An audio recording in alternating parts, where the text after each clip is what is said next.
In the heart of Vermont, where maple trees blaze crimson in autumn and snow hushes the world into stillness come winter, I often find myself wondering when life became so mechanical. My name is Ethan Sinclair, 30 years old, a data analyst in Burlington. My days are spent under fluorescent lights, deciphering patterns in endless columns of numbers. To most people, I seem successful, a young man with a stable career, a downtown apartment, and a calendar filled with meetings. But behind the surface, I feel hollow, as if I'm running programs on repeat, while something human inside me is quietly fading. Sometimes, when the hum of the city feels too loud, I close my eyes and drift back to the summers of my childhood in Willowbrook, a small town tucked deep into Vermont's valleys. Those were the years when life smelled of pine needles and warm bread, when my grandparents' cabin stood like a sanctuary from the noise of the world. The walls were simple wooden panels, the air always tinged with the faint scent of sawdust from Grandpa's carpentry shed. Every June, my parents would drive me there, escaping their own hectic lives in Burlington. The car tires crunched along the gravel road, signaling our arrival. Grandpa Harold would always be waiting on the porch, tall and weathered, his gray hair gleaming under the sun. His voice carried the steady warmth of a man who had seen war and peace, loss and love. "Back again, Ethan," he'd say, wrapping me in an embrace that felt like home. Grandpa was a Vietnam veteran, but he never glorified the battles. Instead, he talked about what the war had taught him, the importance of patience, kindness, and honesty. After retiring, he turned to carpentry. His shed behind the cabin was his world, filled with the hum of tools, the soft crackle of wood, and a quiet joy that no paycheck could ever buy. Grandma Clara was the soul of the cabin. Her laughter was a melody that filled every room, her hands always busy kneading dough, tending herbs, or folding freshly washed linens that smelled of lavender. She'd tease Grandpa when sawdust followed him into the kitchen, swatting his arm playfully, as she baked her famous apple tarts.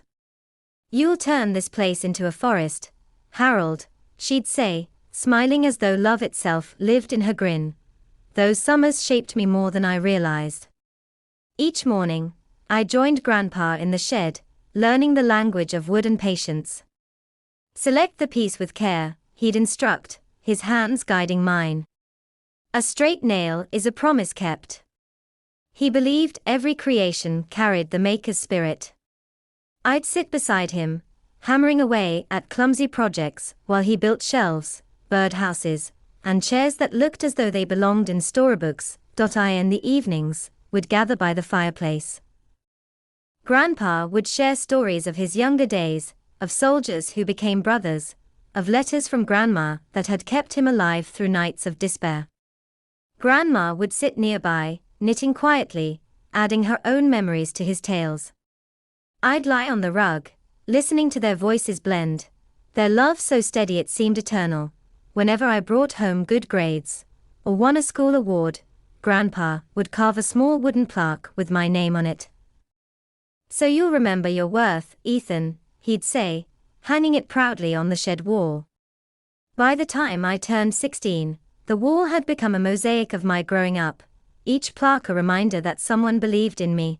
But life, much like Vermont's seasons, never stays the same. 7 years ago, during my university finals, my father called. His voice cracked as he said the words I wasn't ready to hear. Grandma Clara had suffered a heart attack. She was gone before anyone could reach her. I remember sitting in the library, surrounded by silent students, unable to move. The funeral in Willowbrook was small, just a few neighbors, some old friends and family.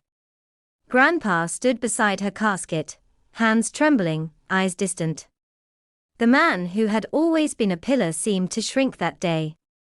The cabin that once smelled of apples and pine felt colder than the December wind outside. In the months that followed, Grandpa retreated into solitude. He still worked in his shed, but without his humming folk tunes, it felt empty. I visited on weekends, driving an hour after classes, hoping to bring back some light to that dim house. We'd sit by the fire, sipping tea in silence. Every now and then, he'd say, she'd want me to keep building, and I'd nod, knowing he was trying to convince himself. But when I graduated and started my job in Burlington, my visits dwindled. I told myself I was too busy.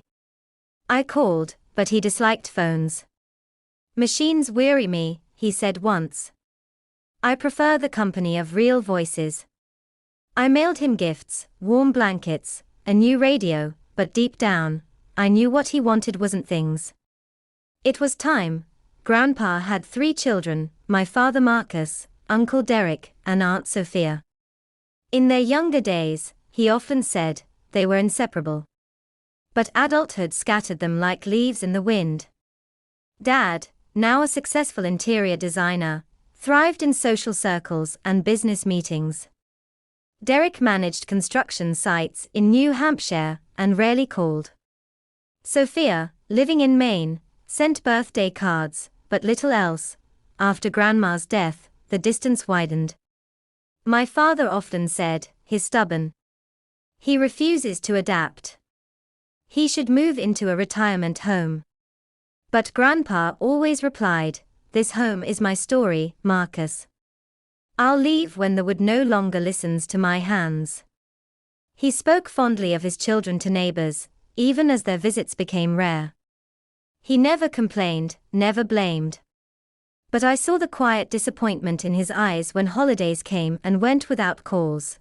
Then last autumn, when the maple leaves painted the hills in fiery hues, Grandpa called me. 85 this week, he said cheerfully. Thinking of a small family dinner, just us. Like old times. I promised I'd come. He said my father and the others had agreed to join too. I pictured him cleaning the cabin, setting out Grandma's favorite dishes, humming as he baked pie, believing the family would gather again. But that day, my office fell into chaos. A software glitch, an emergency meeting, life, as always, demanded everything from me. By the time I left, the sky was dark. I drove to Willowbrook under a drizzle, guilt pressing on my chest. The cabin's windows glowed faintly. Inside, the table was perfectly set. Candles melted to stubs, pie untouched, chairs waiting. Only Grandpa sat there, his hands folded, his smile gentle but weary. You came, Ethan, he said, voice trembling. That's what matters. We ate the pie cold, sipping tea. I gave him a gift, a carved wooden frame holding our photo from years ago. He traced it with his rough fingers, eyes glistening. Beautiful work, he whispered. The maker's heart shows. When I left that night, I looked back. He stood in the doorway, framed by soft lamplight, his figure small against the vast Vermont night. Driving home, anger flared, not at him, but at the rest of us. My father later said they'd been busy. Uncle Derek was out of state. Aunt Sophia had a family dinner. Excuses that sounded hollow even over the phone. That night, I realized the bonds that once held us were thinning, like threads worn by neglect. Winter was approaching, and with it came the promise of Christmas. The chance to make things right. Or so I hoped. The first snow of December had begun to fall when I finally realized how far our family had drifted. My parents were busy preparing for their annual Christmas party, a lavish affair filled with designers, clients, and local elites. Strings of golden lights twinkled across the porch, laughter echoed through the halls, and a tree the size of a small mountain dominated the living room. In all that grandeur, one name never came up, Grandpa Harold. When I asked my father if he had invited him, he waved it off. He's too frail for crowds, Ethan. He won't enjoy it. But I knew better. Grandpa didn't need crowds, he needed connection. That night, I called him. His voice, warm yet fragile, came through the line. Christmas, you say? Oh, don't worry about me, I'll be here by the fire. Just an old man with his memories. No, Grandpa, I insisted. You're coming. It's not Christmas without you. He chuckled softly. All right then. I have something special to bring, a gift for the family. You'll see. I promised I'd be there early to help him drive, but once again, work had other plans. A project deadline stretched into the evening, and I was trapped in my office as the snow thickened outside. Around 9, I opened the home camera feed on my phone to check on the party. The house was glowing, full of guests. Then, the security camera caught the sight that froze my heart: Grandpa's old blue pickup pulling into the driveway.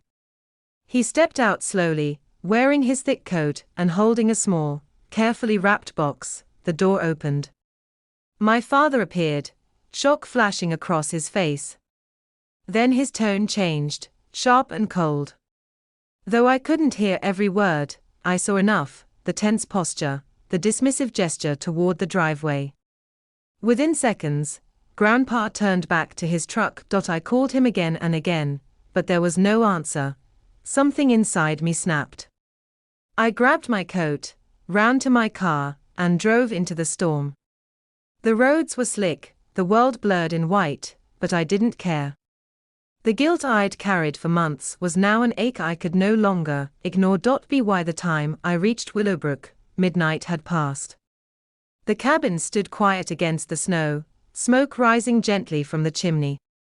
The door was slightly ajar, a sliver of golden firelight spilling onto the porch. Inside, Grandpa sat in his armchair, the flames flickering across his face. Grandma's photo rested on the table beside him, her smile forever young. You shouldn't have come in this weather, he said softly, though I could see he was glad I did. I saw what happened, I whispered. I'm sorry. He shook his head. Don't be. Everyone shows love in their own way. Some just forget how. He reached for the small box he had carried earlier and placed it in my hands. I made this weeks ago. Was going to give it tonight. Inside was a carved wooden heart, polished to a gentle shine.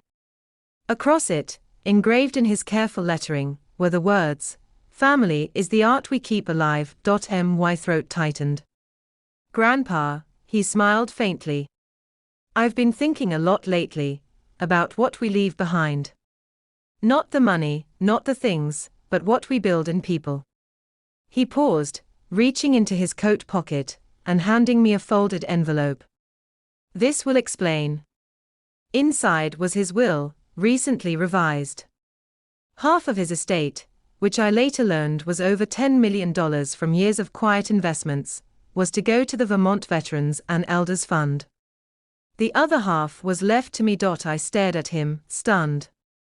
Grandpa, I can't. He raised a hand gently. It's not a reward, Ethan. It's trust. You'll do good with it. The others, they've already built their worlds. You'll build something that matters. A knock on the door interrupted us. It was Walter Klein, an old family friend and Grandpa's lawyer. He stepped in, shaking snow from his coat. Evening, Ethan. Harold wanted to finalize a few details. I watched in silence as they reviewed the papers, Walter's voice steady, Grandpa's nod firm. When the signatures were done, Walter shook his hand respectfully and left us alone with the fire's soft crackle. Grandpa leaned back, his eyes glistening in the glow. I'm at peace, Ethan. Promise me something. Anything, I said. When you think of me, don't think of loss. Think of what's left to build. Those were his last words to me that night. The next morning, I woke to the soft hum of the forest. The fire had burned low, the room cool. I called out for him, but there was no answer. He was sitting in his chair, a faint smile still on his lips, Grandma's photo clutched in his hands. He looked peaceful, as if he'd simply drifted into a better place. What followed was chaos. By noon, the rest of the family arrived, my parents, uncle, and aunt, faces pale with shock, then red with anger as they learned of the will. You must have influenced him, my father accused. He wasn't in his right mind. I stood still, my grief turning into quiet strength. He knew exactly what he was doing. He wanted his life to mean something beyond wealth. The arguments went on until Walter arrived to confirm everything. The will was legal, signed, and witnessed. My father's outrage softened into silence, but his eyes still burned with resentment. The funeral was held a few days later in Willowbrook. The entire town came. Veterans stood in salute, neighbors shared stories of Grandpa fixing porches, mending fences, and teaching kids to carve toys for free. The preacher spoke of humility and purpose, but it was Walter's words that stayed with me most. Harold Sinclair built more than wood. He built kindness. After everyone left, I remained by the grave, snowflakes gathering on my coat. I placed the wooden heart he'd carved on the fresh mound of earth and whispered, "Thank you for everything, Grandpa." In the weeks that followed, I kept the cabin.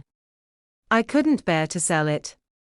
Instead, I restored the carpentry shed, cleaned every tool, and opened it on weekends to teach local children how to build small wooden crafts.